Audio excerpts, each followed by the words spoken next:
Anjuran penggunaan masker selain sebagai bentuk proteksi COVID-19 juga berdampak pada perekonomian pelaku UMKM yang memproduksi masker kain tersebut. Namun, kini BSN atau Badan Standarisasi Nasional menetapkan standar masker kain yang digunakan. Nah, masker kain yang berlaku ini minimal terdiri dari 2 lapis. Lalu bagaimana dampaknya juga bagi pelaku usaha yang sudah mungkin terlanjur memproduksi masker kain yang belum sesuai dengan standar nasional Indonesia atau SNI ini. Bergabung bersama saya malam hari ini ada Hendro Kusumo, Direktur Pengembangan Standar Infrastruktur Penilaian Kesesuaian Personal dan Ekonomi Kreatif BSN, serta Fikri Satari, Staf Khusus Menteri Koperasi dan UKM. Selamat malam Mas Fikri dan juga Pak Hendro. Selamat malam. Oke, saya ke BSN terlebih dahulu. Pak Hendro, kenapa akhirnya BSN setelah sekian lama kita berada di masa pandemi ini baru menetapkan SNI atau Standar Nasional untuk masker kain? Jadi BSN dulu ya, selamat malam semuanya para pemirsa.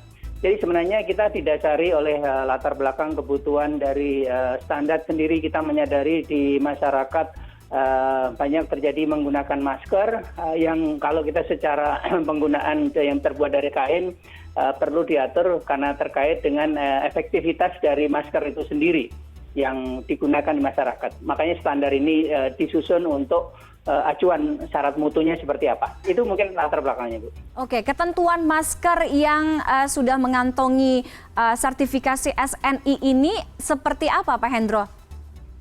Ya, sebenarnya untuk diklarifikasi dulu, saat ini memang standar nasional Indonesia ini masih sifatnya sukarela. Artinya belum diberlakukan sebagai mandatori, sebagai wajib oleh regulator dalam hal ini Kementerian Perindustrian, begitu ya. Tapi para pelaku usaha termasuk UKM yang menyiapkan itu sudah bisa mempersiapkan diri persyaratan mutu apa saja yang harus dipenuhi di dalam dokumen SNI sudah disebutkan masing-masing sesuai dengan ruang lingkupnya termasuk tipe maskernya, tipe yang mana, ABC ada semuanya. Itu mungkin sementara gitu Bu. Jadi tapi saat ini adalah sifatnya masih sukarela begitu. Oke, sifatnya masih sukarela atau belum wajib, artinya kapan ini akan mulai diberlakukan? Kalau menurut rencana dari teman-teman Kementerian Perindustrian, dari kacamata rencana mendesak, kalau kita kembali kepada ketentuan WTO, maka semua regulasi itu pada dasarnya harus dinotifikasikan selama 2 bulan dan kemudian baru bisa diberlakukan 6 bulan kemudian. Artinya masih perlu 8 bulan. Tapi kalau dengan alasan mendesak karena ada pandemi, itu negara anggota dimungkinkan untuk tidak melakukan artinya tidak harus melalui jajak pendapat yang tadi notifikasi ke WTO, tapi kita langsung seketika diberlakukan juga bisa.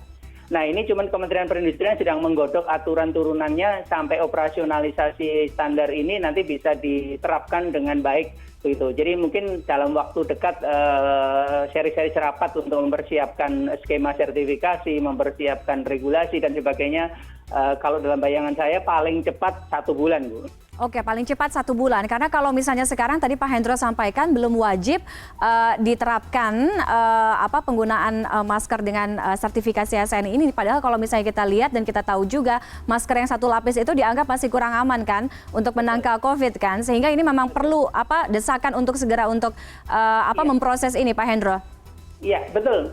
Jadi sekali lagi standar ini dasar. Makanya kalau Bapak Ibu semuanya para pemirsa menggunakan dokumen SNI di dalam lampiran bahkan sampai disebutkan tentang hal-hal yang perlu diperhatikan dalam menggunakan masker dari kain ini. Artinya selain kalau kita bicara peruntukan dari ruang lingkup standar ini sendiri sebenarnya ada yang memang tadi sudah sempat disebutkan bahwa terbuat dari tenun, kain tenun ataupun dari kain rajut dari berbagai jenis kain. Namun di sini disebutkan minimal 2 lapis dan dapat dicuci, tapi tidak berlaku untuk sebagai masker kain yang terbuat dari non-woven atau kalau di istilah orang tekstil itu tenun gitu ya. Atau juga kalau tidak berlaku sebagai masker untuk bayi. Artinya sebenarnya ini meskipun secara peruntukan standar ada persyaratan, ada ketentuan yang harus dipenuhi, tapi tetap ada batasan ruang lingkup dari standar ini sendiri. Itu terima kasih. Oke, kalau tadi Pak Hendro sebutkan, Mas Fikri, bagaimana ini masih perlu atau membutuhkan proses ya terkait waktu paling tidak 1 sampai dengan 8 bulan ke depan, 1 bulan paling cepat. Kita lihat kemarin ada imbauan untuk tidak menggunakan masker scuba. Kemudian sekarang juga masker kain nantinya yang akan digunakan atau penggunaan masker kain di tengah masyarakat ini adalah masker kain yang paling tidak terdiri dari 2 lapis ya, minimal 2 lapis. Ini akan menjadi dampak atau pukulan mungkin dari pelaku UKM terkait dengan fashion dan juga konveksi ini, mungkin yang selama ini produksi masker kain, Mas Vicky. Nah, yang sudah terlanjur memproduksi ini, apakah waktu 1 sampai dengan 8 bulan ini memang cukup penyesuaiannya atau bagaimana mengatasinya? Ya, terima kasih. Jadi sebetulnya terkait memang bahasa yang terlanjur diproses, diproduksi gitu ya, ini tentunya perlu ada jalan keluar bagaimana para pelaku UMKM ini bisa mengantisipasinya. Tapi tentunya kita juga dalam hal ini pemerintah sejak awal bersama dengan para pelaku UMKM, sejak awal pandemi ini sudah melakukan beberapa hal bersama ya. Kita coba dampingi, memang kita tahu persis kebutuhan terkait masker, APD ini kan sangat tinggi ya, hand sanitizer, banyak pelaku UMKM ini shifting, pivot ke melakukan proses produksi ini karena jumlahnya sangat besar, memang banyak inisiatif juga yang langsung dilakukan oleh para pelaku. Nah ini dalam perjalanan pasti ada lah ya, bahwa pelaku juga melakukan inisiatif untuk bisa survive, bisa tetap bisa bertahan di masa pandemi. Juga melihat menjadi potensi. Nah, terkait dengan yang memang sudah terlanjur, tentunya ini yang perlu kita pikirkan. Tapi perlu diketahui, sejak awal Kementerian Koperasi dan UKM kami menjalin komitmen dengan berbagai pihak untuk memastikan dari mulai ketersediaan bahan baku, standarisasi produk, akses pemasaran produk ya, sampai ke off-takernya. Kami mendampingi kurang lebih ada 280-an UMKM, termasuk ada 8 koperasi ya, untuk bisa bekerja sama dengan program Karya Nusantara, ini kurator yang menjaga standar kualitas barang sampai dengan mengurus izin edarnya ya, izin edar bagi produk alkes dan surat keterangan produk non alkes untuk masker non medis. Awalnya sudah dilakukan program seperti itu dan sudah bekerja sama juga dengan beberapa perusahaan ya, termasuk BUMN, kemudian swasta gitu, dan kementerian lembaga untuk melakukan pemesanan dari produk UMKM terkait dengan masker ini. Nah, terkait dengan standarisasi tentunya ini kita mengikuti ya, karena tentunya ini standarisasi masker ini mutlak penting untuk penggunaan kesehatan dari masyarakat gitu. Oke, kalau misalnya kita juga mungkin simak dari pelaku UKM gitu ya untuk fashion dan juga konveksi, bahwa produksi masker kain saat ini, khususnya di tengah pandemi ini, membuka keran ekonomi. Jadi ada sisi positifnya di situ. Tapi kalau misalnya dengan standar atau sertifikasi SNI bagi masker kain ini sekarang, paling tidak kan tadi minimal terdiri dari 2 lapis kan, Mas Vicky. Sedangkan mungkin kalau 2 atau 3 lapis itu harganya atau biayanya nih ongkosnya lebih mahal gitu. Gimana untuk menyiasati ini juga? Mungkin ada ketakutan juga dari teman-teman UKM bahwa produksi cost-nya atau cost production-nya akan tinggi, kemudian ketakutan bahwa ini akan harganya mahal di tengah masyarakat, kemudian daya beli masyarakat pun juga mungkin sedikit berkurang nantinya. Ya, saya jawab dulu dari sisi teknis produksi ya. Terkait dengan itu tentu tadi seperti saya sampaikan, Kementerian Koperasi UKM ini mencoba menghadirkan satu bisnis model buat para pelaku ya, sehingga pemastian dari pemesanan, kemudian dari sisi bahan baku kita kerjasama dengan agregator UMKM ya untuk produk lokal ini memang yang sudah terstandarisasi juga ini PT Eco Fashion Indonesia untuk menyiapkan bahan. Kemudian dari sisi agregasinya, dari sisi quality control dan seterusnya kita bantu juga, ada kurator yang hadir di sana. Untuk izin edarnya kita dampingi ya sampai dengan proses. Nah, pemesanannya juga sudah ada stekernya gitu ya Mbak. Jadi itu pertama yang ingin saya sampaikan. Nah, tentunya dari sisi daya beli ini kan kembali menjadi tantangan keseluruhan bicara tentang standarisasi WHO atau yang SNI ini ya, tadi terbuat dari kain tenun atau kain rajut atau berbagai serat, minimal terdiri dari 2 lapis kain ya Pak.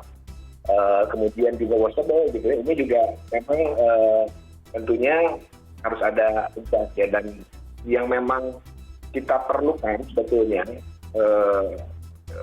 menjawab solusi permasalahan teknis. Saya lebih menyoroti misalkan dari sisi waktu uji yang masih cukup lama kan, 3 sampai 6 bulan Pak.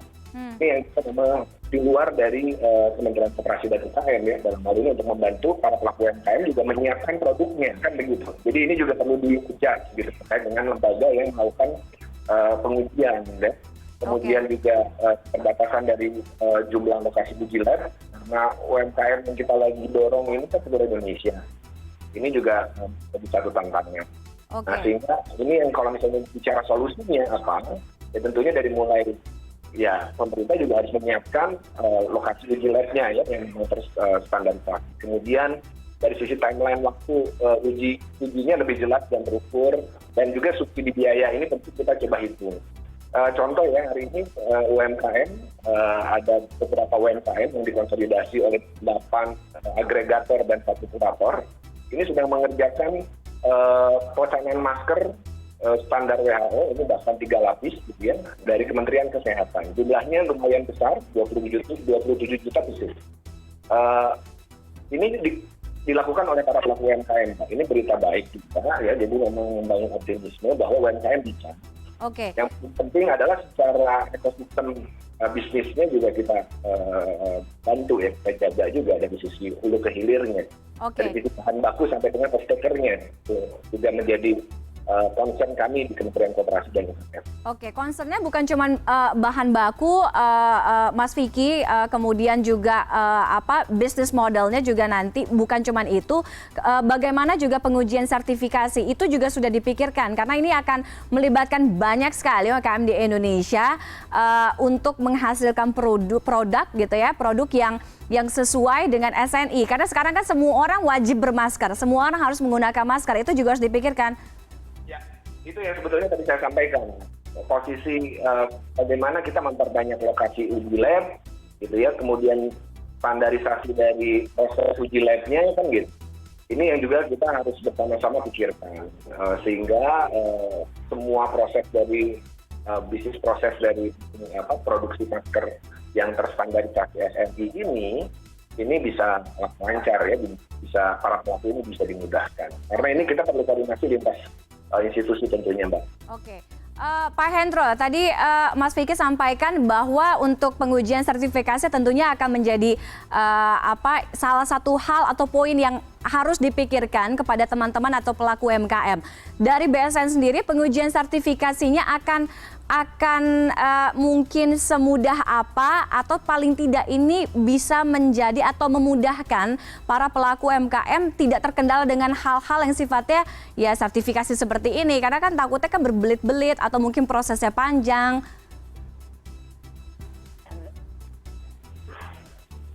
Ya, jadi begini, mohon dipisahkan antara satunya bagaimana pemenuhan terhadap persyaratan mutu dari standar yang sudah ditetapkan, dengan satunya lagi terkait dengan pembinaan pelaku usaha bagaimana bisa memenuhi persyaratan standar begitu.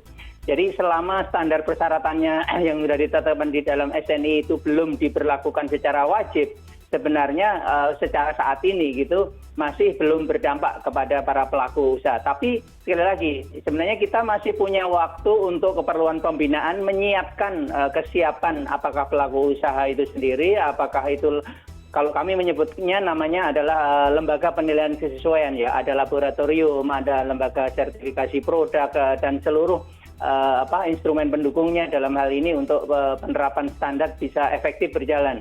Sehingga secara standarisasi itu di masyarakat tidak ada lagi perbedaan antara katakanlah gitu ya, yang satunya memenuhi standar susah beredar atau perlu biaya mahal, sementara yang tidak memenuhi standar juga boleh-boleh saja. Jadi sebenarnya memang kita memerlukan kepastian dalam hal ini, kalau diberlakukan secara wajib oleh regulator Kementerian Perindustrian, maka nanti ada kepastian. Yang tidak memenuhi standar, maka dia tidak boleh beredar gitu. Nah, kuncinya adalah pembinaan pelaku usaha supaya bagaimana memenuhi persyaratan standar tersebut, apakah dalam bentuk katakanlah pendampingan, kemudian bantuan biaya sertifikasi dan lain sebagainya. Nah, ini yang tadi teman Pak Fikri dari UMKM sudah menyampaikan bahwa pemerintah punya program untuk mengarah ke sana. Jadi nanti saya pikir ini kolaborasi antar kementerian yang nanti saling bergabung. BSN juga concern kepada terkait dengan penilaian kesesuaiannya yang melengkapi dengan supaya sistem itu berjalan bisa diterapkan oleh para pelaku usaha. Oke. Mungkin sementara itu. Ya. Kita harapkan kolaborasinya berjalan lancar ya. Terakhir saya ke Mas Vicky, kalau tadi Pak Hendro sampaikan minimal 1 bulan maksimal 8 bulan lah ya untuk proses ini. Cukup? Ya, kalau bagi para pelaku usaha prinsipnya ya harus tetap bisa beradaptasi dengan segala lingkup, dengan segala kondisi, dengan segala tantangan kan. Ini kondisi ini sudah penuh tantangan sebetulnya kalau bicara kondisi existing sekarang kan. Harapannya tentunya ada kemudahan-kemudahan yang kita bisa hadirkan selaku pemerintah untuk bagi para pelaku. Nah, waktu yang 1 sampai dengan 9 bulan harapannya memang lebih optimal, lebih panjang, lebih banyak waktu buat para pelaku mempersiapkan diri, mempersiapkan seluruh standarisasi, kelengkapan ya. Terus kami juga bisa bantu mendampingi bersama-sama lah dengan para pelaku. Ini tentunya bisa lebih baik, tentunya biar para pelaku lebih siap dan lebih banyak lagi sebetulnya pelaku yang memang bisa masuk mengambil potensi ini kan begitu. Ini sebetulnya juga salah satu peluang. Namun tentunya kita seperti yang saya sampaikan di awal, sejak pandemi ini pertengahan bulan ini langsung masuk koordinasi dengan teman-teman pelaku UMKM di daerah khususnya fashion yang memang bisa pivot, bisa mengejas ya produk APD ataupun khususnya masker. Ini mendampingi harapannya memang masuk ke standar yang tertinggi gitu, bahkan WHO. Ini kan kalau misalnya masuk ke kita sudah bisa mendorong banyak pelaku UMKM dengan standar kualitas produk yang tertinggi dalam ini standar global. Ini kan peluangnya juga tentunya buat kawan-kawan lebih besar. Walaupun memang pekerjaannya tidak mudah. Bukan hanya untuk mengisi dari kebutuhan domestik, tapi bahkan harapannya ke depan bisa ekspor. Itu kan bisa kita dorong juga sebetulnya. Okay. Tapi sekali lagi memang dibutuhkan waktu buat para pelaku UMKM untuk beradaptasi dengan semua perkembangan ini ya. Gitu. Untuk yang kemarin aja dari biasanya bikin baju, bikin kaos, harus buat masker, bikin standarisasi ini, kemudian kita coba dorong di standar nasional ya sampai dengan tadi dapat izin edar dari Kemenkes gitu bagi pendampingan, kemudian lagi ada aturan baru lah gitu ya. Okay. Ini tapi kembali secara prinsip Kementerian Koperasi UKM, nah tadi juga saya sudah langsung konsultasi dengan Pak Menteri mendukung bahwa kepentingan kesehatan masyarakat ini di atas segalanya. Oke. Kita harapkan antar lembaga, antar kementerian bisa bersinergi dan juga berkolaborasi sambil teman-teman atau pelaku UMKM ini beradaptasi ya. Terima kasih sekali lagi Mas Vicky Satari dan juga Pak Hendro sudah bergabung dengan CNN Indonesia Connected malam hari ini. Selamat malam.